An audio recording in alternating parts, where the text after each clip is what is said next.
Alright, we're going to do basically the same thing we did in the previous one. We're going to try to get the most stable conformation of two stereoisomers, and I need to make sure that I keep those two ethyl groups cis and trans. So cis, I want two methyls either pointing up, both of them, or down, both of them. In trans, one of them is going to be up and the other one's going to be down. The other thing that you need to watch out for is the position of your ethyls, because sometimes we're so going for everything equatorial, we don't even notice that we need to have the substituents on the right carbons. Alright, so right here I'm going to go ahead and I'm going to do a chair for each.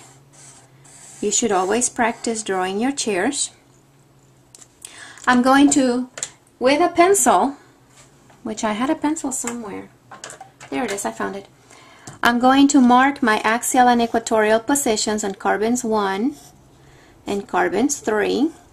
So you may not even be able to see the pencil, but this is carbon 1 right here, one up, one down, and this is carbon 3.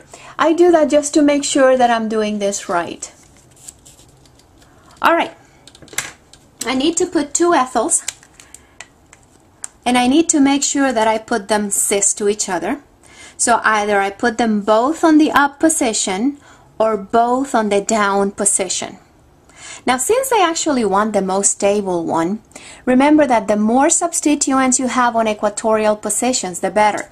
And that's important right here because the down positions on carbons 1 and 3 are both equatorials. So it would be in our best interest, to put those two ethyls on those down positions, because that way they would both be equatorial.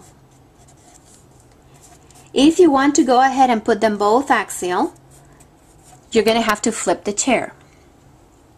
Alright, those are cis, down, down. This is a very nice and stable chair conformation for the cis 1,3 diethyl.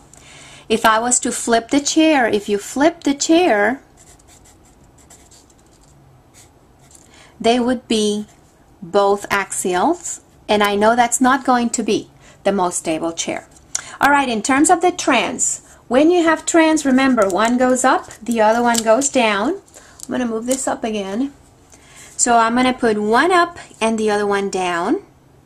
It doesn't really matter because one of them, as you can see, is going to be on an axial position.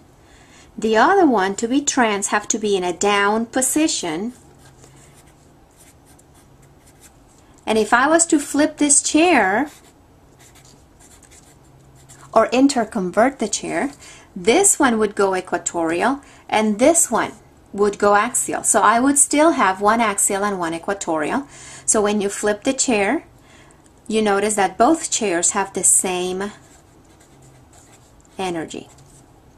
So for the trans, I have two chairs of the same energy, and for the cis, I have one chair, which is the most stable one, because both substituents are going to be on equatorial positions.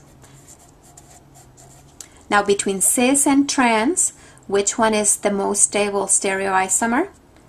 The cis, again, because in that chair, I was able to put two substituents on equatorial positions.